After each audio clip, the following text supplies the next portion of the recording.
नमस्कार, स्वागत है आप सभी का अरुणाचल प्रदेश की राजधानी ईटानगर में। आज हम मौजूद हैं यहाँ की खूबसूरत विधानसभा के प्रांगण में और ये कार्यक्रम है राज्यनामा, जिस कार्यक्रम में हम राज्य के विकास से जुड़े हुए मसलों पर चर्चा करते हैं। यहाँ के जनप्रतिनिधियों के साथ और यहाँ के लोग भी इस चर्चा में मौजूद होते हैं और आज हम बात करेंगे अरुणाचल प्रदेश की। अरुणाचल प्रदेश अपने आप में एक खास राज्य है। यहाँ की कुल आबादी करीब 14 लाख है और उसमें से 10 लाख के करीब आबादी आदिवासी है। इसके अलावा ये उत्तर पूर्व राज्यों में सबसे बड़ा राज्य है। अगर आप क्षेत्रफल की बात करें, आमतौर पर ये परसेप्शन हमको नज़र आता है कि अरुणाचल प्रदेश एक छोटा सा राज्य है, लेकिन ये सबसे बड़ा राज्य है। और क्या खास बातें हैं अरुणाचल प्रदेश की, क्या उपलब्धियां हैं यहाँ के राज्य सरकार की और किस तरह की चुनौतियाँ अरुणाचल प्रदेश के सामने मौजूद हैं, क्या हैं यहाँ के मुद्दे, आइए उस पर देखते हैं एक छोटी सी रिपोर्ट।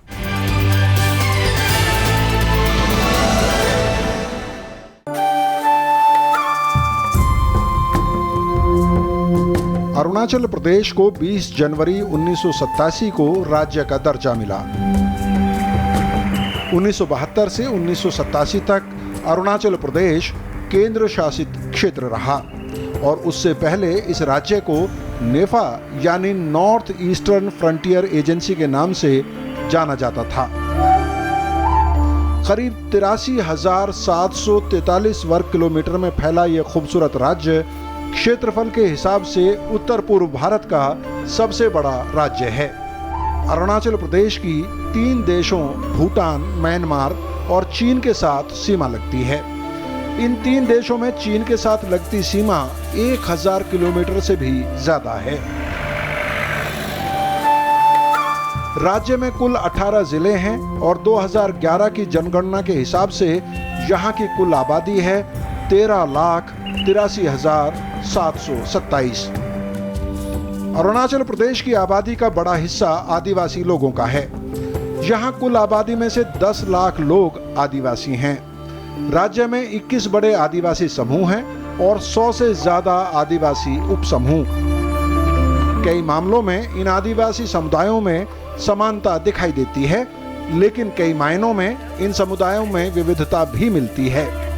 इनकी अपनी अपनी भाषाएं हैं, बोलियां हैं, लेकिन राज्य में हिंदी को संपर्क भाषा के तौर पर इस्तेमाल किया जाता है।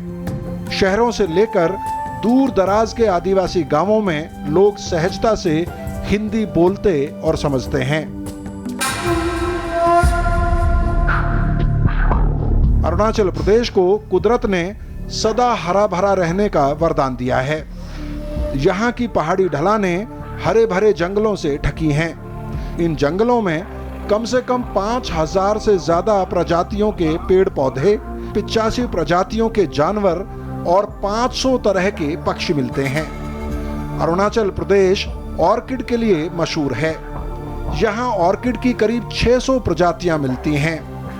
इसके अलावा अब राज्य में इलायची, चाय और संतरे जैसी नकदी फसलों की खेती भी की जा रही है। अरुणाचल प्रदेश में प्राकृतिक संसाधन भरपूर हैं। यहाँ की नदियाँ और पहाड़ियाँ राज्य में हाइड्रो पावर उत्पादन की संभावनाएं पैदा करती हैं। इस दिशा में राज्य में कुछ काम भी हुआ है, लेकिन अभी इस मोर्चे पर काफी कुछ किया जा सकता है। इसके अलावा पर्यटन उद्योग के विकास से भी राज्य में रोजगार के अवसर बढ़ सकते हैं। हालांकि दुर्गम पहाड़ी इलाकों में स्थायी इंफ्रास्ट्रक्चर बनाना आसान नहीं है, लेकिन राज्य में संपर्क और संचार के साधनों पर ध्यान देना होगा। हालांकि राज्य को रेल संपर्क से जोड़ा गया है, लेकिन यह संपर्क अभी भी सीमित है। लंबे समय से प्रस्तावित हवाई अड्डे का भी राज्य के लोगों को इंतजार है। स्वास्थ्य क्षेत्र में भी राज्य के सामने कई चुनौतियां हैं। अभी तक राज्य में एक भी रेफरल हॉस्पिटल नहीं था। हालांकि इस दिशा में पहल हुई है और हाल ही में राज्य में एक मेडिकल कॉलेज की स्थापना प्रधानमंत्री नरेंद्र मोदी ने खुद की है। तो अरुणाचल प्रदेश अपने आप में एक ख़ास राज्य है। यहाँ की कई तरह की विशेषताएं हैं और कई तरह की नई नीतिगत पहल यहाँ पर सरकार कर रही है। और किस तरह के मुद्दे हैं उन पर चर्चा के लिए मेरे साथ बेहद ख़ास मेहमान मौजूद हैं। आज मेरी बाईं तरफ से अगर देखेंगे तो राज्य के मुख्यमंत्री पेमा खांडू खुद मौजूद हैं हमारे कार्यक्रम में, और उनके साथ ही केंद्रीय गृह राज्य मंत्री किरण रिजिजू जो हमारे साथ कार्यक्रम में चर्चा करेंगे वो मौजूद हैं। आप दोनों का बहुत बहुत स्वागत है कार्यक्रम में। और उसके अलावा अगर मेरी दाईं तरफ देखेंगे तो अरुणाचल प्रदेश के कई लोग यहाँ पर मौजूद हैं जो आज यहाँ पर जनता का प्रतिनिधित्व कर रहे हैं। और आप लोगों के साथ ही हम कार्यक्रम की शुरुआत करना चाहते हैं कि अरुणाचल प्रदेश के विकास से जुड़े हुए कौन से ऐसे मसले हैं जिन पर आज आप चर्चा करना चाहेंगे अपने मुख्यमंत्री के साथ और केंद्रीय गृह राज्य मंत्री के साथ। आप में से जो भी शुरू करना चाहे। मेरा नाम है पाई यादी, मैं ये राज्य का एक सोशल एक्टिविस्ट हूँ और मैं ये पार्टिकुलरली ग्रैंडफील्ड एयरपोर्ट के बारे में कुछ पूछना चाहता है हमारे सीएम साहब से और एमपी साहब से। पेमा खांडू साहब जी ने तो अच्छा किया, एक रिकमेंड किया कैबिनेट मिनिस्टर से गवर्नमेंट को अरुणाचल तरफ से रिकमेंड किया कि एयरपोर्ट ग्रैंडफील्ड एयरपोर्ट जो होलंगी में होना है, अच्छा जगह है, लोकेशन ठीक है, वेरिफिकेशन पूरा रिपोर्ट भेजा है। तो मेरा क्वेश्चन है किरण रिजिजू साहब से कि आप दिल्ली में बैठा है, पब्लिक इतना मैंडेट दिया आपको, माने बीजेपी। तो जो एयर कनेक्टिविटी का सवाल है उस पर किरण रिजिजू साहब से आप पूछना चाह रहे हैं। समय पूछना था तो क्यों लेट हो रहा है वही। जी जी बिल्कुल, मैं आप वो जवाब देंगे, आप उनको दे दीजिए। मेरा नाम SD लोडा है। सिंकी रिवर को लेके आपका क्या विषय अभी तक का पॉलिसी सीएम साहब आप बता दीजिएगा। जी, और कोई बात कहना चाहता है? दे दीजिए, उधर दे दीजिए। My name is Dr. Pradeep Lingfa. I am basically a teacher. So my questions are both of them. First of all, the unemployment in the state. Because we don't have engineering college except NERIS and NIT. But in every year, thousands of students are passing out from different parts from the country, and they are basically the student generally they prefer to stay in the state and in the region, and they have not that much willing to go outside of this state. At this stage, as a result of that, the unemployment is rising rapidly, and in a few years, I think it will also be increasing. So what the governments are making a step in these directions for this unemployment issue. और कोई अपनी बात रखना चाहता है? जी जी, mic दे दीजिए please उनको। मेरा नाम नाबुम तमा है। यहाँ पे अभी हैदराबाद जो 148 जो अपने MOU बनाया सरकार ने, पिछले वाला भी और अभी का वाला भी, लेकिन उनमें से अभी 2 चल रहा है, फिजिकल एंड फाइनेंशियल अचीवमेंट 2 चल रहा है। मैं सरकार से मेरा ये क्वेश्चन है, आप सेंट्रल और स्टेट गवर्नमेंट से बाकी प्रोजेक्ट को क्यों शुरू नहीं कर रहा है ये है। जी, और दूसरा तो हम लोग फिर आपके पास आएंगे, मौका देंगे, लेकिन किरण रिजिजू साहब आपके साथ शुरू करना चाहेंगे। अरुणाचल प्रदेश की कई खास बातें जैसे कि हमने कहा, लेकिन कई दुर्गम इलाके भी हैं। कनेक्टिविटी और कम्युनिकेशन दोनों बहुत बड़ा चैलेंज है स्टेट के लिए। और जो ग्रीन एयरपोर्ट की बात है उसके, जैसा कि आपने सुना कि वो काफ़ी दिनों से उसकी बात हो रही है, तो क्या है स्थिति? देखिए, सबसे पहले तो आपको मैं धन्यवाद देना चाहता हूं कि राज्यसभा टीवी अरुणाचल में आया और यहाँ ईटानगर के असेंबली परिसर में आप यहाँ ये कार्यक्रम रखा है। हमारे काफ़ी जाने माने सामाजिक कार्यकर्ता और अधिकारी लोग यहाँ हैं। मुख्यमंत्री जी 2016 का अंतिम में उन्होंने टेक ओवर किया और अभी अरुणाचल का जो विकास हो रहे हैं, और आज ही के दिन अभी आपको पता है अभी प्रधानमंत्री जी भी आके चले गए, और आज ही के दिन प्रधानमंत्री नरेंद्र मोदी जी भी हमारे बीच थे और आपने ये कार्यक्रम रखा। ये काफ़ी विषय जो है एक सामूहिक रूप से सबको जानकारी में लाना ज़रूरी है, और हमारा दायित्व बनता है कि समस्या क्या है लोगों को बताना है। मैं अभी सीएम साहब को कहा कि हम जितना भी विकास कर लें, हम बिल्डिंग नया बना लें, स्कूल बना लें, कॉलेज बना लें, सब कुछ कर लें, लेकिन हाईवे नहीं बनेगा, एयरपोर्ट नहीं बनेगा तो लोगों को लगेगा कि कुछ भी नहीं हुआ। पिछली 1.5 साल में ये सीएम साहब का नेतृत्व इतना काम हुआ, लेकिन लोगों का ध्यान वहाँ नहीं जाता, क्योंकि रास्ता चलते समय रास्ता ठीक नहीं तो लोग उसी को गाली देंगे। इसलिए हमारी प्राथमिकता है कि हाईवे और एयरपोर्ट, ये कम्युनिकेशन है आज का युग का, ये संपर्क का माध्यम है। ग्रीनफील्ड का कहानी बताने का समय नहीं है, लेकिन जब मैं MP था कितना हंगामा करके इसको घोषित करवाया। 2008 में उस समय का इंडिया का होम मिनिस्टर यहाँ फाउंडेशन स्टोन लगा दिया। करसिंगसा एक जगह है, फाउंडेशन स्टोन लगाना मतलब वो टेक्निकली क्लियरेंस होके फिजिबिलिटी और पैसा का लागत का फाइनेंशियल क्लियरेंस करके ही वो लागत होता है। ऐसा नहीं लगाता है कि इंडिया का होम मिनिस्टर आकर के या फाउंडेशन स्टोन लगा दे। तो 2008 में फाउंडेशन स्टोन लगाया और 2009 में मैं एमपी नहीं रहा, तो मुझे इस बीच में क्या हुआ नहीं पता। तो 2010 के लगभग में एयरपोर्ट शिफ्ट करने का प्रपोजल हुआ। सबसे पहले तो वो जब लगाया तो अगर वो सूटेबल नहीं होता तो वहाँ नहीं होते, वो हमको तो नहीं मालूम। तो मैंने 2014 में जब हमारा सरकार वापस आया तो हमने ये कहा कि पुराना जो गलती हुआ उसको दोहराना कोई लाभ नहीं है, हमको एयरपोर्ट चाहिए। तो ये यहाँ एक गलत फहमी बैठा हुआ कि केंद्र सरकार एयरपोर्ट नहीं बना रहा है। आज प्राइम मिनिस्टर ने भी यही बात को हम लोग चर्चा किया, सीएम साहब हम लोग ने बात किया। इसमें सीएम साहब बता सकते हैं, क्योंकि सीएम साहब खुद से तुरंत कैबिनेट मीटिंग वगैरह चीफ सेक्रेटरी वगैरह को कह करके ये लैंड को क्लियर करने के लिए कह चुका है। मैं सिविल एविएशन मिनिस्टर का साथ डेली चर्चा करता हूँ, उनका कहना साफ है, अब ज़मीन दे दो, एयरपोर्ट कल से हम लोग शुरू कर देंगे।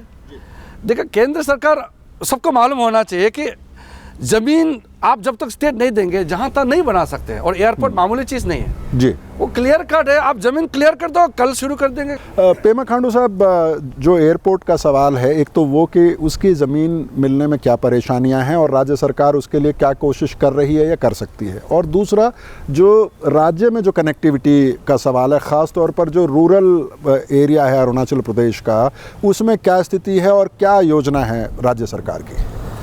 इसमें देखिए अभी खास करके जो कनेक्टिविटी का जो इशू यहाँ पे रेज़ किया है और एयरपोर्ट को लेके आज माननीय प्रधानमंत्री जी के जो पब्लिक फंक्शन में भी मैंने इस चीज़ का जिक्र किया। तो इसमें हम लोग देखा जाने से केंद्र सरकार का इसमें कुछ भी गलती नहीं है।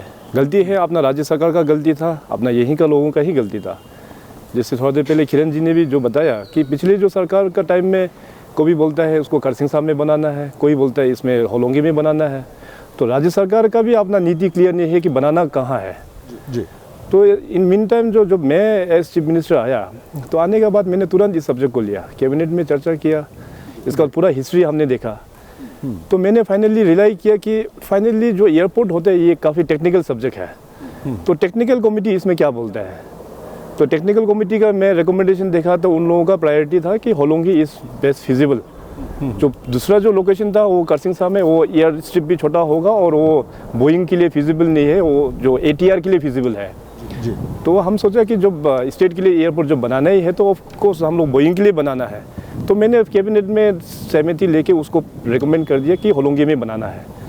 तो ये कागज़ वहाँ सिविल एविएशन मिनिस्ट्री में पहुँचने के बाद तो मिनिस्ट्री का फिर एक दोबारा ऑब्जर्वेशन आया कि इसका लैंड का जो ऑनरशिप है इसको स्टेटस क्लियर करने के लिए।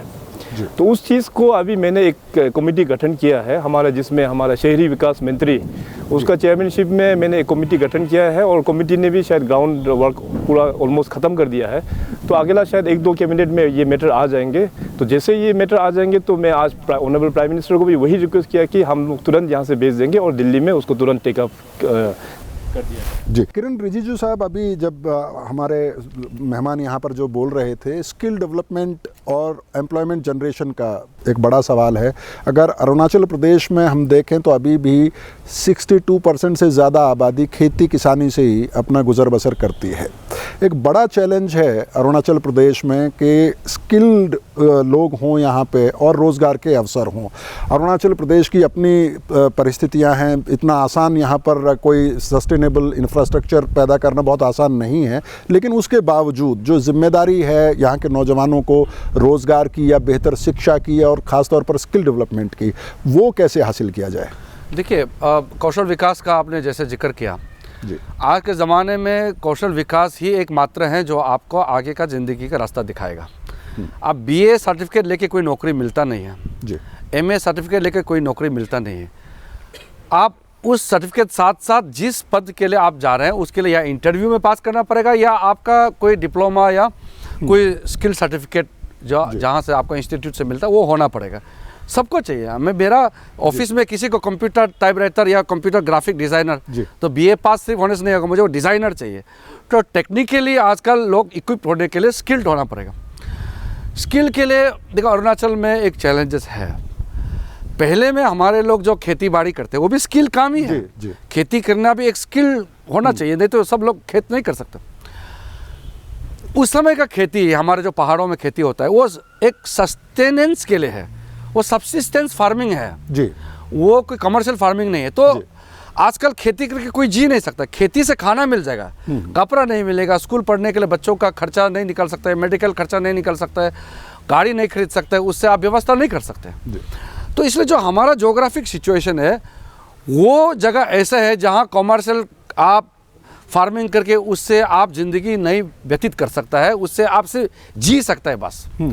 इसलिए कॉमर्शियल फार्मिंग के लिए टेक्नोलॉजिकल सॉल्यूशन चाहिए।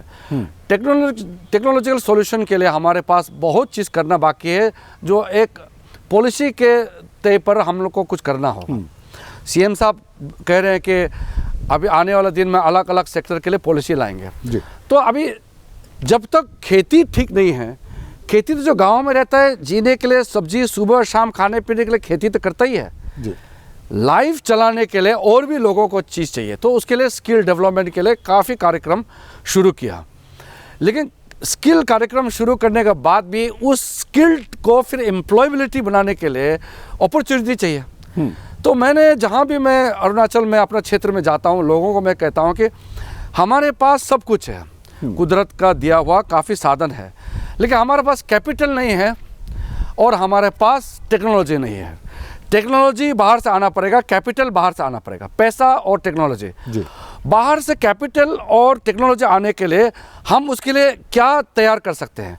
Industrial policy. अब दिल्ली में मैं इंडस्ट्रियलिस्ट हूँ, मुझे 500 करोड़ अरुणाचल में लागत करना है, तो यहाँ अरुणाचल का पॉलिसी अगर सही नहीं होगा तो मैं तो 500 करोड़ यहाँ लगाऊंगा नहीं जी। यहाँ इंडस्ट्रियल पॉलिसी होना पड़ेगा, जैसे कि सब रेड कारपेट लेकर के बिछा के लोगों को बुलाते हैं कि हमारा इन्वेस्टमेंट कीजिए, इतना टैक्स छूट मिलेगा, इतना प्रॉफिट आपको छूट मिलेगा, सब्सिडी मिलेगा, आपको सिक्योरिटी गारंटी है, ये हुआ है। सारा चीज़ जो है कैसे करने से अट्रैक्टिव होगा। अब कोई कॉन्ट्रैक्टर आएगा यहाँ मारपीट करके भगा देंगे तो दोबारा फिर ज़िंदगी में आएंगे नहीं। यहाँ हम ऐसा माहौल बनाना है जिससे लोग यहाँ के इन्वेस्ट करें। यहाँ इन्वेस्टमेंट नहीं करेंगे तो फैक्ट्री नहीं बनेगा, प्रोडक्शन नहीं होगा, यूनिट नहीं होगा, मैन्युफैक्चरिंग नहीं होगा, फिर जॉब नहीं निकलेगा। हमारा स्किल लोगों को एम्प्लॉयमेंट कहाँ से मिलेगा? एम्प्लॉयमेंट बनाने के लिए यूनिट चाहिए, उसके लिए पॉलिसी चाहिए, लोगों को दुनिया भर से लोगों को यहाँ पे इन्वेस्टमेंट अट्रैक्शन करने के लिए जो पॉलिसी बनाना चाहिए, वो पॉलिसी जब तक हम राज्य सरकार नहीं बनाएगा वो नहीं हो पाएगा। और राज्य सरकार जब पॉलिसी बनाएगा उसको यहाँ का जनता, अरुणाचल का जनता समर्थन देना पड़ेगा। तो पब्लिक मोबिलाइजेशन, पब्लिक समर्थन के बिना सरकार फिर कुछ नहीं कर सकता है। इसलिए अभी जो नया सीएम साहब जो यंग है और इंडिया का यंगेस्ट चीफ मिनिस्टर है, आज पीएम साहब ने भी काफ़ी तारीफ किया, बहुत इन्होंने स्किल का काम से काफ़ी चीज़ शुरू किया है, उसको एक व्यापक रूप से माहौल बनाना होगा। मैं आज भी कह सकता हूँ अरुणाचल प्रदेश का फ्यूचर अंधेर नहीं है, हमारा फ्यूचर ब्राइट है, और वो फ्यूचर ब्राइट को पूरा पोटेंशियल को टैप करने के लिए सही पॉलिसी और लोगों का समर्थन, ये दो लाने से हम आगे बढ़ने वाला है। पेमा खांडू साहब, जो दो बड़े मसले किरण रिजिजू साहब उठा रहे हैं, एक तो ये कि इंडस्ट्रियल पॉलिसी क्या है स्टेट की, वो बहुत ज़रूरी है अगर कोई उद्योगपति अरुणाचल प्रदेश आना चाहता है, और दूसरा भरोसे का माहौल कि बाहर से अगर कोई इन्वेस्ट करने के लिए आ रहा है उसको उसके सुरक्षा की ज़रूरत है, शांति की ज़रूरत है, जिससे कि वो यहाँ पे बिजनेस कर सके और रोज़गार पैदा कर सके। तो पॉलिसी के लेवल पर किस तरह का इनिशिएटिव है आपकी सरकार का, और एक भरोसे का जो माहौल बनाने की बात है वो बहुत ज़रूरी है, क्योंकि आमतौर पर नॉर्थ ईस्ट के बारे में गलत हो या कह लीजिए या सही कह लीजिए, परसेप्शन जो है वो सुरक्षा की दृष्टि से नॉर्थ ईस्ट को देखा जाता है कि वहाँ पे शांति एक बड़ा मसला है, सुरक्षा एक बड़ा मसला है। तो अरुणाचल प्रदेश के संदर्भ में मैं बात करूँ तो आप क्या समझते हैं और किस तरह के पॉलिसी इनिशिएटिव्स आप ले रहे हैं? हाँ, देखिए आपने जो कहा है अभी, खास करके नॉर्थ ईस्ट का जो दृष्टि, खास करके जो बड़े शहरों में जो बैठ के देखते हैं वो लोग सोचते हैं कि नॉर्थ ईस्ट पूरा ही एक बहुत बड़ा डिस्टर्ब्ड एरिया है। कुछ क्षेत्रों में, कुछ सेक्शंस में शायद थोड़ा बहुत डिस्टर्ब है नॉर्थ ईस्ट को लेके, वो मैं भी मानता हूँ। लेकिन बात जब अरुणाचल का आता है तो Arunachal is one of the most peaceful area in entire north east. यहाँ के लोग काफ़ी पीस लविंग है, तो यहाँ में उस तरह का उतना प्रॉब्लम कुछ भी नहीं है। और जो अभी इन्वेस्टमेंट का हो गया, इंडस्ट्रियल पॉलिसी का हो गया या टूरिज़्म पॉलिसी का हो गया, तो ये सारा चीज़ रिलेटेड हो जाता है हमारे कम्युनिकेशन सेक्टर के ऊपर में। अभी अरुणाचल जो है पूरे पूर्वोत्तर राज्य में सबसे बड़ा राज्य है, और साथ ही साथ हमारे यहाँ के जो टोपोग्राफिक जो कंडीशन है, it is one of the toughest state in entire India. तो कम्युनिकेशन को सबसे पहले सुधार में लेके आएगा तो आपका एम्प्लॉयमेंट बढ़ेगा, मार्केट लिंक बनाएंगे, जैसे किरण जी अभी एग्रीकल्चर के बारे में थोड़ा कह रहे थे कि वो मार्केट लिंक भी बन जाएगा। तो सबसे पहले हमको कम्युनिकेशन सेक्टर को सुधारना बहुत ज़रूरी है। अभी रह गया अभी इंडस्ट्री पॉलिसी का, लास्ट टाइम इसी सदन में हम लोग ने चर्चा की इंडस्ट्री पॉलिसी को भी लेके, तो मैंने सदन को भी मैंने आश्वासन दिया है कि अभी गवर्नमेंट अभी इसको बहुत ही गंभीरता से अभी ले रहा है, ताकि इंडस्ट्रियल पॉलिसी सही हो, अपना लैंड पॉलिसी सही हो, तब न जाके आप बाहर से आप इन्वेस्टमेंट अभी लेके यहाँ पे आ पाएंगे। तो राज्य सरकार अभी इसमें लगा हुआ है, जो पॉलिसी रेडी हो जाएंगे तो इसी सदन में हम लोग लेके आएंगे उसको दोबारा। जी किरण रिजिजू साहब, जब आपने अपनी बात रखते हुए कहा था कि आपको कैपिटल की ज़रूरत है स्किल के साथ साथ, और अगर राज्य के रिसोर्सेज को देखें तो सेंट्रल असिस्टेंस पे काफ़ी राज्य को डिपेंड करना पड़ता है। और एक सवाल यहाँ से आया था कि जो हाइड्रो पावर प्रोजेक्ट्स चल रहे थे, ये इस तरह के कदम हैं जिनसे एनर्जी सेक्टर को भी बूस्ट मिलता है और एक लेवल पर रोज़गार भी राज्य में मिलता है।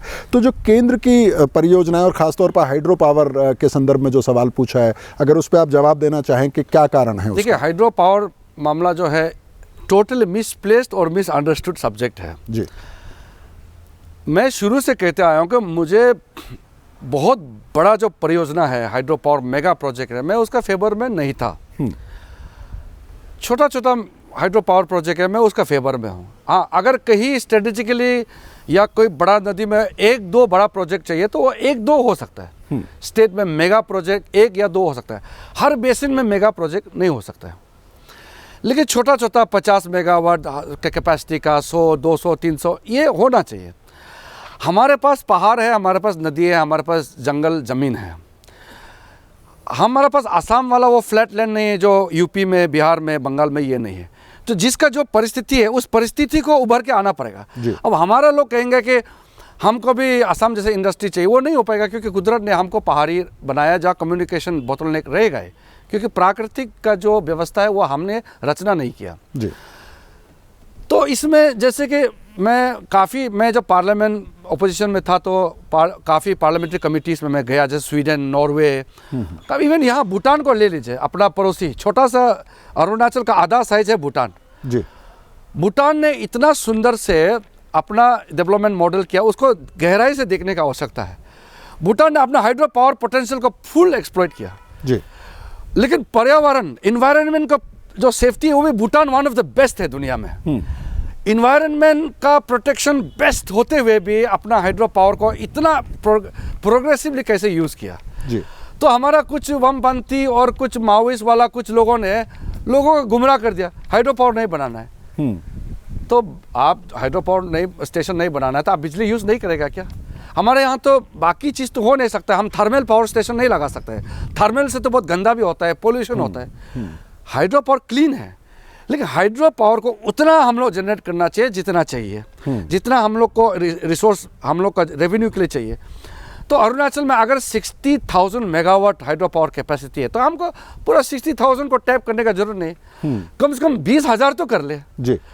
20%, 25% कुछ तो करना चाहिए।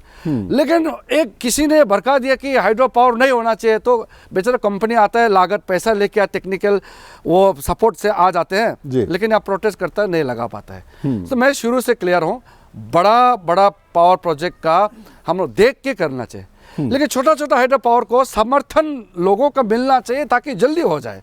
उससे लोगों को local generation of employment, engineers लोग को नौकरी, आम लोगों को नौकरी, रेवेन्यू से फिर स्टेट का डेवलपमेंट में लाना, फिर वो पावर को दूसरा स्टेट में बेच के उसे जो रेवेन्यू आएगा उससे हम सेंटर से जो पैसा मांगता है वो बंद हो जाएगा जी। तो इसमें कितना बड़ा लाभ होने वाला है। रैशनल थिंकिंग के साथ लोगों को सच्चा जो क्या है उसको बताते हुए हमको आगे चलना चाहिए। मुझे लगता है कि कुदरत ने, जैसे मैंने शुरू में कहा, अरुणाचल को सब कुछ दिया है, हम अपना रिसोर्सेज को टेप नहीं कर पा रहे हैं। हम नहीं चाहते कि जंगल काटे, जंगल रहना चाहिए, ज़मीन रहना चाहिए, लेकिन वो उसको कैसा हमारा फ़ायदा इंसान का ज़िंदगी में क्या हम उठान ला सकते हैं उस रिसोर्सेज से, उसका भी हमको व्यवस्था करना चाहिए। पेमा खांडू साहब, एक और सेक्टर है जिसके बारे में कहा जाता है जो एम्प्लॉयमेंट जनरेशन का बड़ा सोर्स हो सकता है अरुणाचल प्रदेश में, और वो है टूरिज़्म। और हर तरह का टूरिज़्म यहाँ पर, आप रिलीजियस टूरिज़्म की बात करें, इको टूरिज़्म की बात करें या वाइल्ड लाइफ टूरिज़्म की बात करें, एडवेंचर टूरिज़्म की बात करें, सब तरह की संभावनाएं यहाँ पर मौजूद हैं। क्या उस सेक्टर को एक्सप्लॉइट किया गया है? क्या वो इनिशिएटिव लिए गए हैं कि वो रोज़गार का एक बड़ा साधन बन सके और ख़ास तौर पे न सिर्फ दुनिया बल्कि देश के बाकी लोग भी इस बहाने अरुणाचल प्रदेश को और नॉर्थ ईस्ट को समझ पाएँ, देख पाएँ? हाँ जी, बिल्कुल, ये आपने ठीक ही पूछा। ये खास करके अरुणाचल प्रदेश में टूरिज़्म जो पोटेंशियल है इतना ट्रिमेंडस है। आप कुछ भी टूरिज़्म का आप एक्टिविटीज़ के बारे में पूछे, चाहे आप एडवेंचर टूरिज़्म के बारे में बोलिए या रिलीजियस टूरिज़्म, तो इस प्रकार का सारा जो पोटेंशियल अरुणाचल में एग्जिस्ट है। लेकिन जो बात फिर मैं दोबारा फिर वही पॉइंट में जाके मैं अटक जाता हूँ कि कम्युनिकेशंस को लेके। जगह तो काफ़ी सुंदर है लेकिन वो लोग वहाँ पे कनेक्टिविटी बहुत बड़ा एक इशू है। और साथ ही साथ हमारे यहाँ के लोग अभी धीरे धीरे टूरिज़्म का जो पोटेंशियल्स के बारे में जानकारी प्राप्त होना शुरू हुआ है। In fact Arunachal Pradesh in itself we are a very late starter, क्योंकि हमारे यहाँ एजुकेशन भी बहुत लेट से आया, तो इससे साफ जाहिर है कि हर एक चीज़ यहाँ से लेट से ही स्टार्ट होगा। तो टूरिज़्म इंडस्ट्री अरुणाचल में तो भी ग्रोथ हुआ सिंस 1997, वो भी तवांग सेक्टर से ही ग्रोथ हुआ था। तो आज के दिन में हमारे तवांग सेक्टर को मिला के कुल मिला के जो टूरिस्ट सर्किट है वो करीबन 11 या 12 सर्किट है।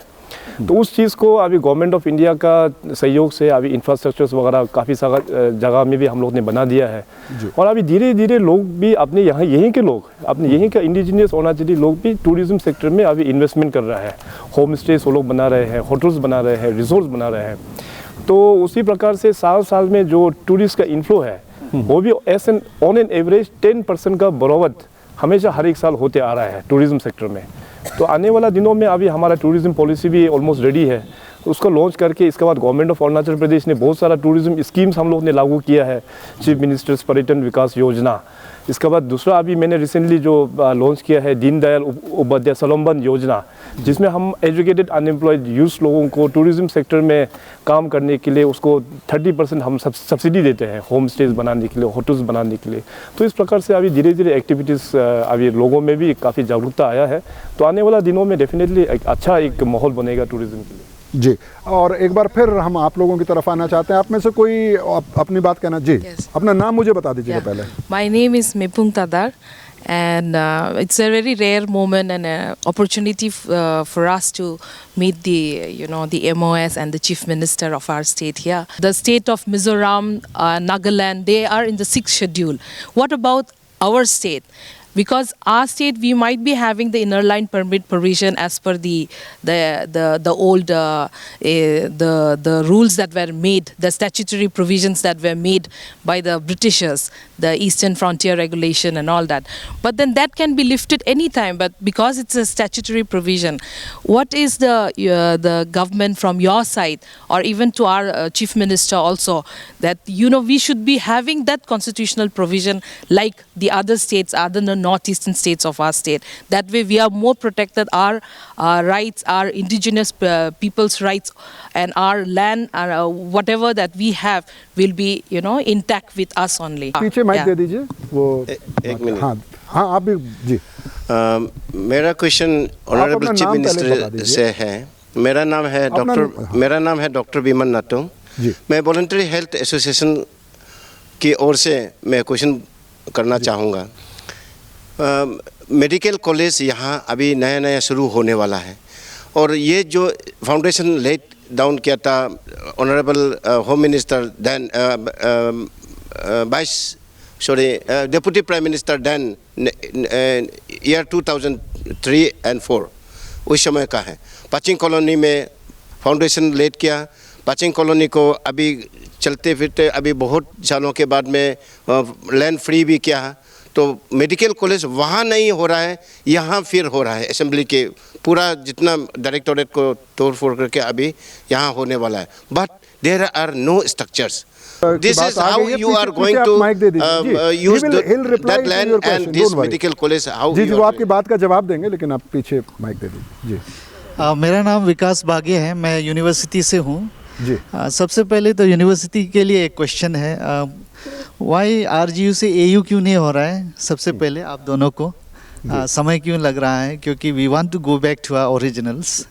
ये एक है सबसे पहले। एंड दूसरा मेरा रिक्वेस्ट दोनों सीएम सर और रिजिजू सर को है कि थोड़ा सेंट्रल यूनिवर्सिटी बस एक ही है हमारे पास, थोड़ा ध्यान ज़्यादा दीजिएगा।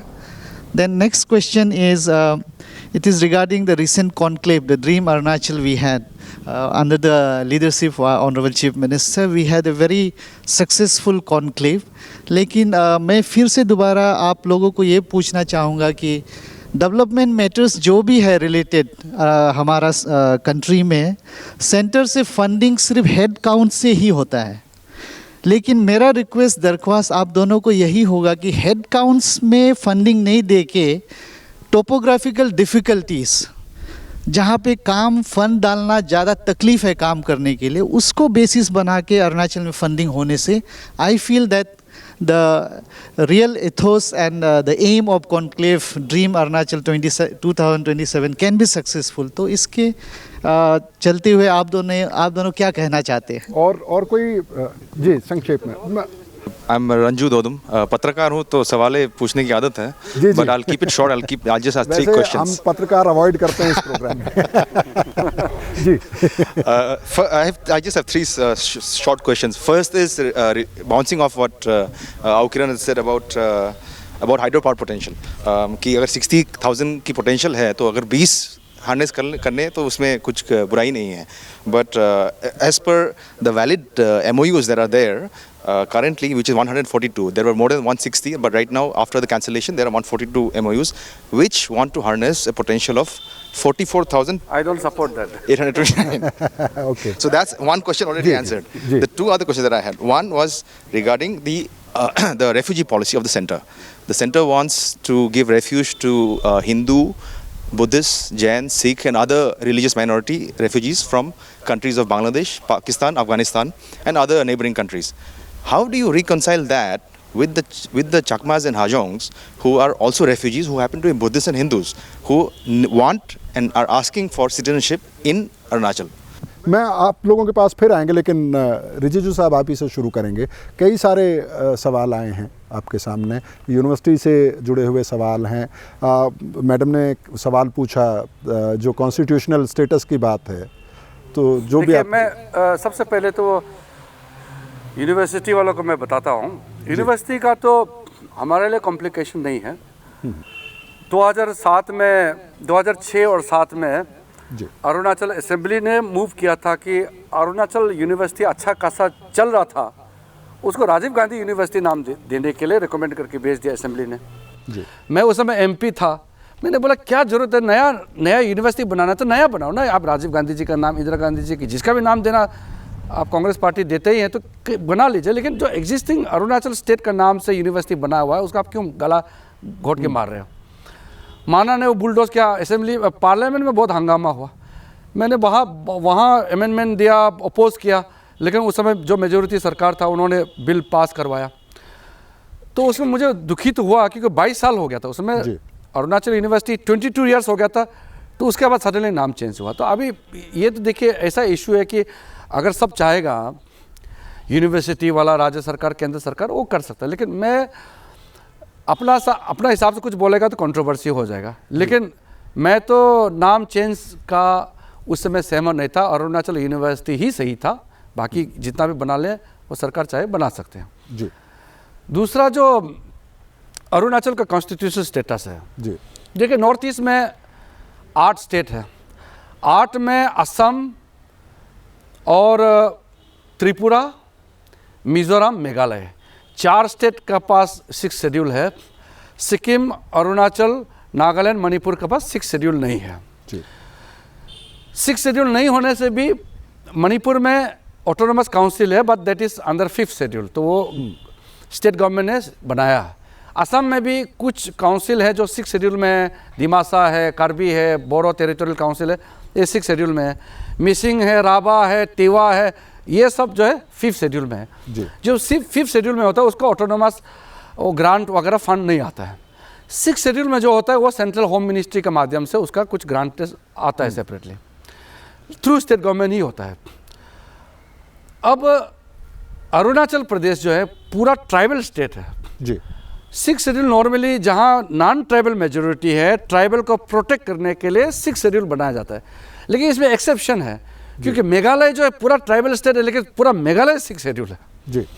क्योंकि मेघालय पहले असम का हिस्सा था, तो बाद में वो स्टेटहुड बना, तो वो एक परिस्थिति बना। अदरवाइज दूसरा जो है, जैसे मिजोरम में 6 शेड्यूल है, लेकिन वहाँ मिजो जो लुसाई मेजोरिटी है, और दूसरा माइनॉरिटी चकमा और लाई मारा, जो छोटा छोटा 3 कम्युनिटी है, इसलिए उन लोगों को 6 शेड्यूल दिया गया है। इस तरह से एक प्रोविज़न बनाया गया है। देश का अन्य हिस्सा में 5th शेड्यूल है, जहाँ गवर्नर स्पेशल पावर यूज़ करता है, जैसे महाराष्ट्र में है, कई स्टेट में है, मध्य प्रदेश में है। 5th शेड्यूल है, वो ट्राइबल एरिया के लिए। तो ये डिफरेंशिएट को पहले क्लियरली जानना जरूरी है। अगर अरुणाचल को 6 शेड्यूल चाहिए, तो किसी एक डिस्ट्रिक्ट के लिए, एक जगह के लिए नहीं करके सारा अरुणाचल को 6 शेड्यूल भी बना सकते हैं। उसके लिए मैं घोषणा नहीं कर सकता हूँ, ये सेंसिटिव मैटर है। स्टेट गवर्नमेंट, सेंट्रल गवर्नमेंट अगर सब चाहेगा, पब्लिक चाहेगा, तो पूरा अरुणाचल जो है 6 शेड्यूल हो जाएगा, और पंचायत का जगह में वो ऑटोनोमस काउंसिल रिप्लेस कर जाएगा। तो every district will have autonomous council, जैसे कि मेघालय में है Garo autonomous council, Khasi hills autonomous council, Jaintia hills autonomous council, वहाँ पंचायत नहीं है, तो ऑटोनोमस काउंसिल मेंबर होता है। तो अरुणाचल में पंचायत रिप्लेस करके पूरा अरुणाचल 6 शेड्यूल में होने से, तो हर डिस्ट्रिक्ट 6 शेड्यूल में आ जाएगा, हर डिस्ट्रिक्ट ऑटोनोमस काउंसिल होगा। ये सब चाहने से हो सकता है। This is up to the people. दूसरा जो स्पेशल प्रोविजन का बात जो कहा है, इनर लाइन वगैरह, देखिए नागालैंड, मिजोरम, अरुणाचल का पास में इनर लाइन पास रेगुलेटेड है, जहाँ इंडियन भारतीय को भी आने के लिए पास परमिट लेना पड़ता है। मणिपुर में आंदोलन हुआ, काफ़ी लोग मरे भी हैं, तो मणिपुर में आंदोलन चला, लेकिन वहाँ वो इनर लाइन पास सिस्टम लागू नहीं हुआ। ये जो है उस समय जब स्टेटहुड बना या जब अमेंडमेंट लाना था, तो उस समय लाना था जी। देखो, इंडिया इतना विविधता से बड़ा हुआ देश है, इसमें हर जाति के लिए अलग संविधान में संशोधन लाना, आप मालूम है, आप राज्यसभा वाले हैं, कितना मुश्किल है एक कॉन्स्टिट्यूशनल अमेंडमेंट लाना। उसका जो प्रोसेस, कितना मिनिस्ट्री का साथ कंसल्टेशन, कितना अप्रूवल, अथॉरिटीज़ के साथ में, ये बहुत लंबा, राज्य सरकारों से भी सहमति, ये आसान नहीं है। इसलिए अगर अरुणाचल में इनर लाइन पास हटेगा, ये आसान नहीं है। हम तो कभी भी नहीं चाहेंगे कि अरुणाचल प्रदेश में इनर लाइन पास हटे। हाँ, हम ये चाहेंगे कि लोगों को आने जाने में सुविधा होना चाहिए, लेकिन प्रॉपर रेगुलेटेड हो। नहीं तो हम बंद करके आएंगे, दुनिया नहीं आएंगे, तो फिर हम कैसे आगे बढ़ेंगे। दुनिया आना है, लेकिन रेगुलेटेड होना चाहिए। फॉरेनर्स के लिए हम जब से होम मिनिस्ट्री में आया है, अरुणाचल प्रदेश में रिलैक्सेशन किया है। फॉरेनर्स लोग आज सिंगल भी अरुणाचल में आ सकता है। अरुणाचल स्टेट गवर्नमेंट का कोई भी अथॉरिटी ऑफिसर जो ऑथोराइज्ड है, वो लेकर के RAP PAP लेके आ सकते हैं। काफ़ी रिलैक्सेशन किया है मैंने अपना राज्य के लिए, और भी कुछ बॉर्डर एरिया के लिए रिलैक्सेशन होम मिनिस्ट्री से करवाया है। तो मेरा पूरा ये कहना है कि अभी हमारा अरुणाचल प्रदेश का चीफ मिनिस्टर पेमा खांडू साहब यहाँ बैठा है, वो हम दिल्ली में बैठने का एक लाभ मिल रहा है कि जो पहले में अरुणाचल का मुद्दा को दिल्ली में कोई पूछता नहीं था। तो आपके पास एक मौका होता है, हम है तो हर चीज केंद्रीय मंत्री भी हैं, तुरंत हम बात कर सकते हैं और उसका समाधान करने में। पेमा खांडू साहब, एक बहुत इंपॉर्टेंट सवाल आया था हेल्थ सेक्टर से जुड़ा हुआ, और अभी भी अगर मैं सही हूँ, आज शायद उद्घाटन हुआ है एक मेडिकल कॉलेज का, लेकिन कोई रेफरल हॉस्पिटल, उस बड़ा हॉस्पिटल जहाँ पे गंभीर बीमारियों का इलाज हो सके या इमरजेंसी में आ सकें, वैसा अरुणाचल प्रदेश में नहीं है। और जो रूरल एरियाज़ हैं, कनेक्टिविटी आपने बार बार कहा कि एक इशू है, लेकिन उसके बावजूद जिस तरह की हेल्थ फैसिलिटीज़ क्रिएट की जानी चाहिए थी, वो शायद अभी तक अरुणाचल प्रदेश में नहीं हुई हैं।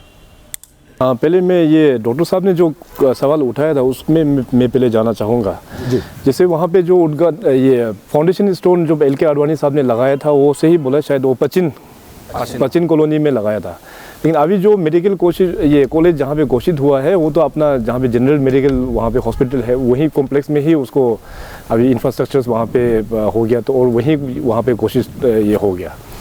तो अभी ये है, अभी पूरा सरकार अभी एक के बाद एक सरकार बदली होने का कारण से अपना पॉलिसीज़ के वजह से ही ये जो भी गड़बड़ हुआ है वो हो गया। लेकिन मेरा टेन्योर में मैंने किसी भी चीज़ को कहीं भी शिफ्ट नहीं किया। जहाँ पुराना सरकार ने जो डिसीजन लिया, हम उसको इम्प्लीमेंट करते मैं चला गया। तो अभी वहाँ पे मेडिकल कॉलेज इसी साल हम लोगों को पूरा कोशिश है कि हम लोगों को क्लासेस वगैरह मेडिकल कॉलेज में ये क्लासेस शुरू कर दें। आज ऑनरेबल प्राइम मिनिस्टर साहब ने अभी ये इंफ्रास्ट्रक्चर्स के लिए एक नया एकेडमिक ब्लॉक का फाउंडेशन स्टोन भी वहाँ पे ले किया, और वो धीरे धीरे वहाँ पे अभी बन भी जाएंगे जी। तो अभी एक बार मेडिकल कॉलेज हो जाने के बाद फिर अभी जो हेल्थ इंफ्रास्ट्रक्चर्स को लेके आप बाकी जगहों में जो आपने कहा, तो पिछले बजट सेशन में ऑलरेडी हम लोग ने ये टेकअप किया है कि अरुणाचल प्रदेश में 5 हम लोग जोनल हॉस्पिटल बनाएंगे। डिस्ट्रिक्ट हॉस्पिटल तो है ही है और कम्युनिटी में अपना CSCs वगैरह तो है ही है। इसके अलावा और 5 जगहों में हम लोग जोनल हॉस्पिटल भी बनाएंगे बोल के अभी बहुत जगहों में उसका काम भी चल रहा है जी। तो ये आपने काफ़ी महत्वपूर्ण जानकारी दी है कि 5 जोनल हॉस्पिटल होंगे। किरण रिजिजू साहब, प्रधानमंत्री आजकल एक पॉलिसी की बात बार बार कर रहे हैं, एक्ट ईस्ट पॉलिसी, और वो ये कह रहे हैं कि जो उत्तर पूर्व के राज्य हैं वो उस पॉलिसी के केंद्र में हैं, वो उसका हार्ट हैं। अरुणाचल प्रदेश के लिहाज से अगर देखें, एक्ट ईस्ट पॉलिसी से कितनी अपेक्षाएं अरुणाचल प्रदेश कर सकता है, कितनी संभावनाएं व्यापार की या रोजगार की उस पॉलिसी के तहत अरुणाचल प्रदेश के लिए खुल सकते हैं? ये जो पूर्वोत्तर राज्य है, हमारा 8 राज्य, सिक्किम तो चलो वो बंगाल से जुड़ा हुआ है तो वो तो मेन स्ट्रीम में जल्दी पहुँच जाते हैं। बाकी जो सिलीगुड़ी के बाद, कूच बिहार के बाद जो नॉर्थ ईस्ट है, वो ज्योग्राफिकली अलग है, तो लोगों का दिमाग में नहीं रहता है। बहुत से लोग तो हिंदुस्तान जब सोचते हैं तो नॉर्थ ईस्ट जो उसका सोच में नहीं आता।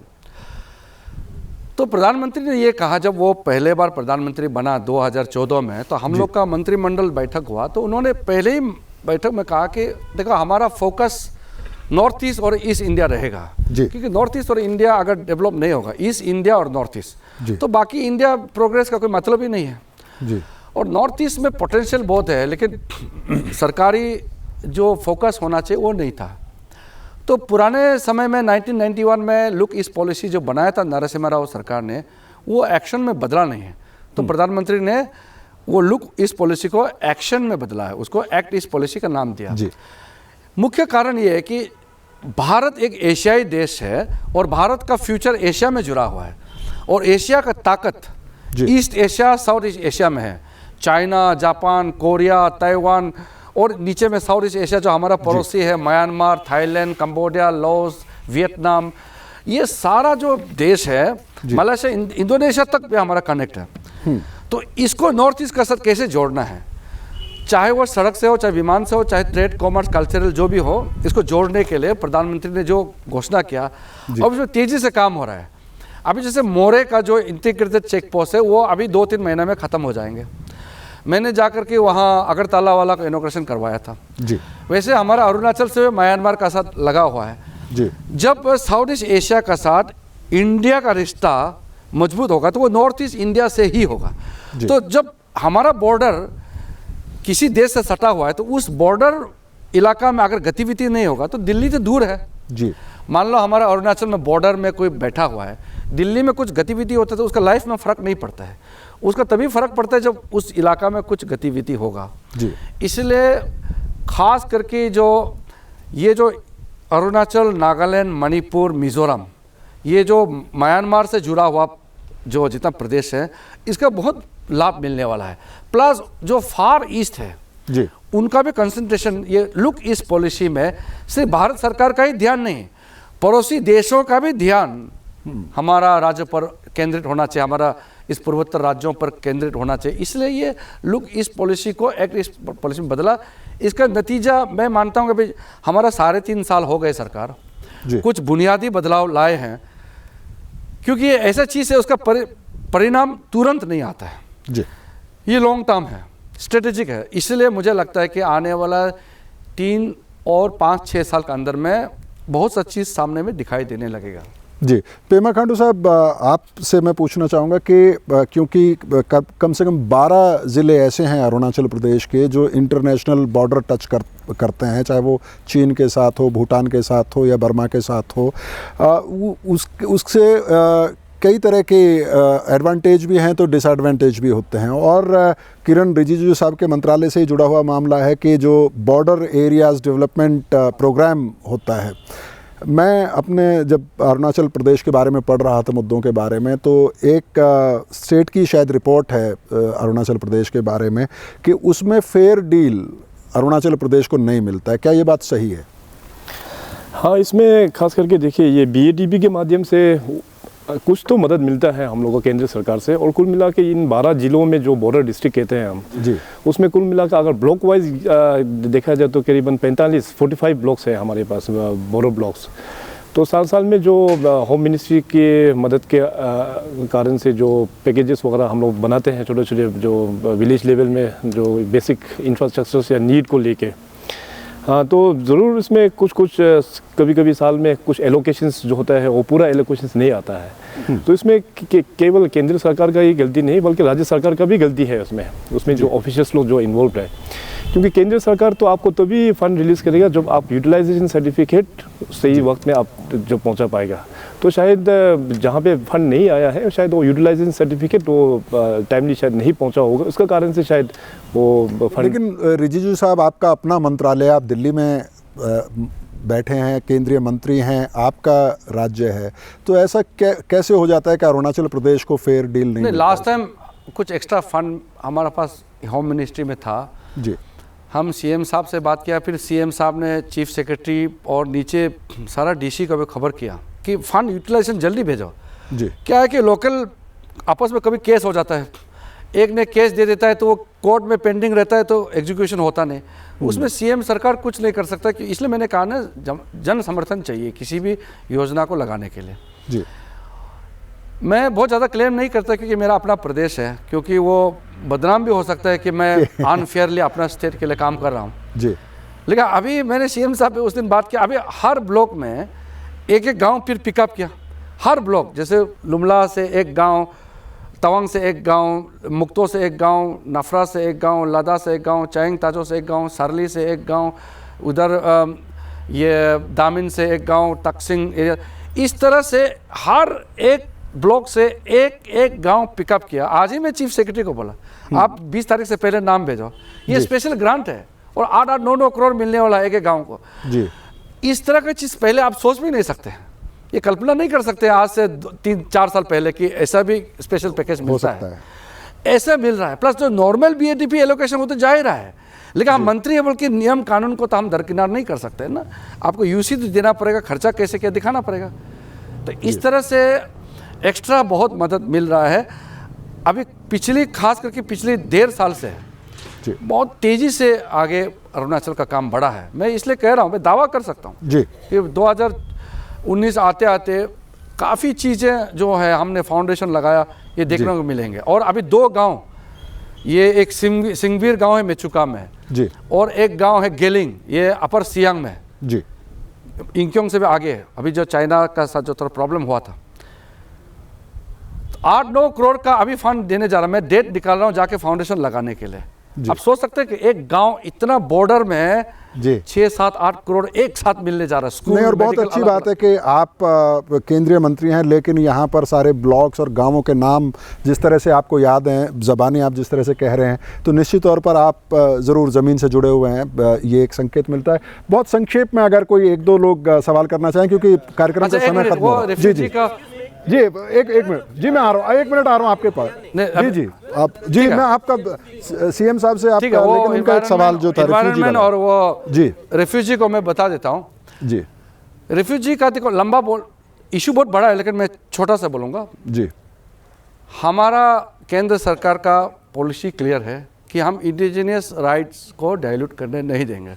मैं यहाँ का लोकल MP भी हूँ, लेकिन यहाँ गलत फहमी, न्यूज़पेपर अपना मीडिया का भी हमारा वो भाई बैठा हुआ है, वो न्यूज़ वाला भी लिखते रहते हैं सेंट्रल गवर्नमेंट ने रिफ्यूजियों को आप जो है सिटीजनशिप दे रहे हैं। भाई मैं कितना बार क्लैरिफाई कर चुका हूँ कि ये सेंट्रल गवर्नमेंट का डिसीजन नहीं है, ये कोर्ट का 1996 में चकमा हाजों को सिटीजनशिप देना चाहिए, कोर्ट ऑर्डर है, वो सेंट्रल गवर्नमेंट का निर्णय नहीं है।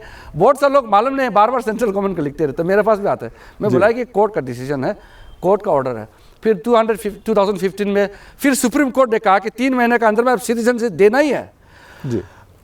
अब मैं ज़्यादा बोलूँगा तो कोर्ट का अवहेलना होगा, मैं नहीं बोल सकता। लेकिन ये रेफ्यूजी जो चाहे टिबेटन रिहेबिलिटेशन पॉलिसी हो या चकमा हाजोंग का जो प्रोटेक्शन का बात हो, ये एक रेफ्यूजी पॉलिसी इंडिया ने साइन नहीं किया, जेनेवा कन्वेंशन साइन हमने हस्ताक्षर नहीं किया, लेकिन वो गवर्नमेंट ऑफ इंडिया की पॉलिसी के जो बाहर से आता है उस 2 कैटेगरी का होता है। एक होता है इलीगल माइग्रेंट, एक होता है रेफ्यूजी। उसमें जो उन्होंने धर्म का नाम लिया वो धर्म का बात नहीं है। जैसे बांग्लादेश और पाकिस्तान से जो मार खा के आता है वो क्रिश्चियन, हिंदू, सिख या बुद्धिस्ट होता है। मुस्लिम को तो नहीं मार के भगाता ना, वो तो मेजोरिटी है वहाँ का। इसलिए ये गवर्नमेंट ऑफ इंडिया का पॉलिसी बोल के ऐसा नहीं है। वो जो बांग्लादेश और पाकिस्तान से जो मार खा के आता है, जिसको गढ़ जला दिया, सताए हुए लोग हैं बेसिकली, वो नॉन मुस्लिम है, माइनॉरिटी है, इसलिए उनको यहाँ पे प्रोटेक्शन रहने के लिए दिया है, वही है। अब जैसे कि पाकिस्तान से मुस्लिम आ गया इंडिया में, या बांग्लादेश से मुस्लिम आ गया, तो उसको इलीगल इसलिए बोलता है कि वो तो मार के नहीं भगाया, वो इलीगली आया यहाँ जानबूझ के, तो उसको इलीगल इमिग्रेंट डिक्लेयर किया हुआ है। और जो जैसे कि चकमा हाजोंग को 1964 के बाद वहाँ जो आंदोलन हुआ और उसको रिलीजियस प्रोसिक्यूशन होकर भगाया, तो उस समय का सरकार नेहरू जी थे उस समय, बाद में इंदिरा गांधी जी ने सबको बसाया गया। तो उस समय इसलिए बसाया कि वो लोग जो है कहाँ जाए, वो तो मार के भगाया। ये परिस्थिति अलग था, इसमें कोई हिंदू मुस्लिम सिख बोल के नहीं है, इसलिए मैं ये चीज़ क्लियर करना चाहता हूं। रिलीजियस बेस कोई डिसीजन नहीं। मुख्यमंत्री जी जो पर्यावरण से जुड़ा हुआ सवाल इन्होंने उठाया कि रिवर पॉल्यूशन को, हाँ नहीं, ये काफ़ी कंसर्न एक बात बताया इन्होंने। खास करके हमारा अरुणाचल में पॉपुलेशन तो वैसे आपने संख्या तो बता ही दिया, बहुत ही कम पॉपुलेशन का एरिया है। तो पर स्क्वायर किलोमीटर हमारे यहाँ 17% पर स्क्वायर किलोमीटर का ये एरिया है। तो जो मेजर जो प्रॉब्लम होता है हमारा ये ट्विन कैपिटल में ही ये प्रॉब्लम होता है, चाहे आप लॉ एंड ऑर्डर बोलिए यही प्रॉब्लम होता है, पोल्यूशन बोलिए यही प्रॉब्लम होता है, हर एक चीज़ का प्रॉब्लम यही होता है। तो निधि भी जो इन्होंने जो बताया वो भी यही का है। तो खास करके अभी जो क्वेश्चन उठाया, क्योंकि मैं समझता हूँ कि आपने इंपॉर्टेंट क्वेश्चन इसलिए उठाया क्योंकि आप लोगों को नज़र लगने आया कि ये गवर्नमेंट काम करने वाला एक गवर्नमेंट है, एक रिस्पॉन्सिबल गवर्नमेंट है बोल के इन्होंने क्वेश्चन उठाया। तो इसके देखते हुए अभी हमारा खास करके जो पोल्यूशन से जुड़ा हुआ, यहाँ पे आप देखा जाए लैंड एनक्रोचमेंट इतना हैबिटेटली यहाँ पे अभी घर बना के रखा है। और अभी लकीली ईटानगर को अभी स्मार्ट सिटी का दर्जा भी मिला। तो मैं तो कभी सोचता हूँ कि अभी स्मार्ट सिटी किस प्रकार से यहाँ ईटानगर में लागू किया जाए। तो मैंने तुरंत लैंड का जो एक्ट है उसको भी अमेंडमेंट करने का अभी ये कैबिनेट में चर्चा चल रहा है। तो धीरे धीरे अभी यहाँ का सिस्टम को इम्प्रूवमेंट करना ज़रूरी है। और ख़ास करके जो रिवर क्लीनिंग का जो है, ख़ास करके स्पेसिफिक अभी उस रिवर का ऊपर में क्या करने वाला है, मैं अभी कमिटमेंट तो अभी हम कह नहीं पाएंगे क्योंकि अभी तक वो मैटर मेरे पास गवर्नमेंट लेवल से इस तरह का प्रपोजल नहीं आया। लेकिन आज बहुत अच्छा इन्होंने बात रखा है, तो इस चीज़ का तो आप इस बात का ख्याल रखेंगे। कई सारे और शायद लोग सवाल करना चाहते हैं, लेकिन कार्यक्रम के समय आप आखिरी सवाल, क्योंकि कार्यक्रम का समय समाप्त हो रहा है। जी sir and honourable CM, I'll take along the discussion as my colleague Bhagir sir has said. I'm Dr. David Gao from Rajiv Gandhi University. Riju sir, as you are our own. You are our own in the sense you have been associated with the university through various seminars and conferences. So it's been 3.5 years now. We're still waiting and waiting and waiting for your certain initiatives in the university. In other contexts, I don't think that we need to place some proposals to you because we believe that you are our own. एक थोड़ा सा add कर देता हूँ sir. हमारा society के बारे में आप सभी को पता है, हम सभी को पता है, the society, the quality of society is deteriorating. I think मेरा ख्याल से एक सब्जेक्ट है जिसका नाम है सोशियोलॉजी, समाज शास्त्र जिसे कहते हैं। समाज शास्त्र एक भी गवर्नमेंट कॉलेज में अरुणाचल में नहीं है। So I would like to request the Honorable Chief Minister to look seriously into it and introduce a subject called sociology, which studies this. It's a subject which studies the society. Please introduce sociology in all the government colleges, 14 government colleges. जी हाँ, ये professor साहब लोग ने जो अभी मुद्दा raise किया खास करके एजुकेशन को लेके और यूनिवर्सिटी को लेके, तो अभी बेसिकली अरुणाचल राज्य में अपना स्टेट ओन यूनिवर्सिटी कहने के लिए तो अभी पासीघाट में जो बताया वही है, लेकिन अभी तक फंक्शनल हो नहीं पाया। तो उसको फंक्शनल बनाने के लिए अभी वहाँ पे कुछ इंफ्रास्ट्रक्चर ढंग का भी नहीं है। तो हमारा सरकार आने के बाद हम लोग ने सबसे पहले वहाँ के जो इंफ्रास्ट्रक्चर बनाने के लिए वहाँ में अभी फंड फ्लो वगैरह हम लोग ने स्टार्ट कर दिया है। तो वहाँ पे सबसे पहले बाउंड्री वॉल्स का काम शुरू कर दिया, वो ऑलमोस्ट ख़त्म हो गया। तो उसके बाद सेकेंडरी अभी वहाँ पे जो इंफ्रास्ट्रक्चर किस प्रकार से आना है, तो उसका भी हम लोग ने ऑलरेडी बजट में पैसा वगैरह भी रख दिया है। तो ये आने वाला दिनों में डेफिनेटली ये अरुणाचल अपना स्टेट ओन यूनिवर्सिटी तो होना ही है यहाँ पे जी।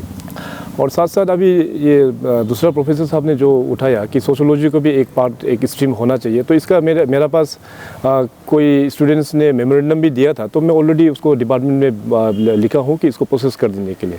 ऐसे में मेरे पास फाइल ओके होके आ जाएंगे तो हम ज़रूर उसको करेंगे। मेरे लिए हायर एजुकेशनल इंस्टीट्यूशन का जो भी अरुणाचल में मेरे पास आ सकते हैं, स्कूल का तो होता ही है, वो तो हम लोग भी जी। लेकिन एक जो महत्वपूर्ण सवाल उन्होंने उठाया कि बहुत सारे कॉलेजेस हैं, बहुत सारे स्टूडेंट हैं जो पढ़ रहे हैं, लेकिन हायर एजुकेशन में खास तौर पे जी पोस्ट ग्रेजुएशन में, तो उस पे इनिशिएटिव लेने की शायद बिल्कुल लेंगे। सीएम साहब ने जैसे कहा कि एक स्टेट यूनिवर्सिटी घोषित हुआ, असेंबली में बिल पास हुआ, लेकिन वो ठीक से अभी नहीं चला पा रहे। एक फोकस लाने का आवश्यकता है कि हायर एजुकेशन, स्पेशली हमारे यहाँ टेक्निकल एजुकेशन का बहुत जरूरत है। और आपकी इसी बात के साथ कार्यक्रम को विराम देंगे क्योंकि कार्यक्रम का समय खत्म हो रहा है। मैं जानता हूँ आप में से बहुत सारे लोग और सवाल करना चाहते थे, कई और मसले उठ सकते थे, लेकिन समय की सीमा है तो कार्यक्रम को यहीं समाप्त करना पड़ेगा।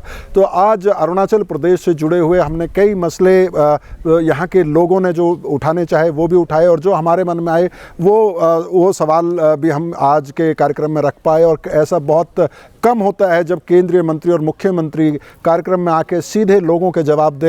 तो आप दोनों का, किरण रिजिजू जी आपका भी बहुत बहुत शुक्रिया, पेमा खांडू जी आपका भी बहुत बहुत शुक्रिया, आपने प्रधानमंत्री के कार्यक्रम के होने के बावजूद हमारे कार्यक्रम के लिए समय निकाला, और आप लोग भी सुबह से हमारे साथ डटे रहे, यहाँ पर कार्यक्रम में आपने हिस्सा लिया, आपका भी बहुत बहुत शुक्रिया। और चलते चलते इतना ज़रूर कहना चाहेंगे कि किरण रिजिजू साहब ने जो कार्यक्रम में एक बात कही थी कि भारत के जो दूसरे हिस्से हैं उसके बारे में सिक्किम तक तो लोग सोचते हैं, लेकिन बाकी उत्तर पूर्व के राज्य जो हैं वो कई बार ध्यान में नहीं आते हैं। राज्यसभा टीवी की यही कोशिश है कि देश का कोई कोना ना छूटे, और ख़ास तौर पर पूर्वोत्तर राज्यों के विकास से जुड़े हुए कई कार्यक्रमों की सीरीज़ हम लगातार राज्यसभा टीवी पर कर रहे हैं। इस उम्मीद के साथ कि आज का ये एपिसोड आपको पसंद आएगा, आपसे अनुमति लेते हैं।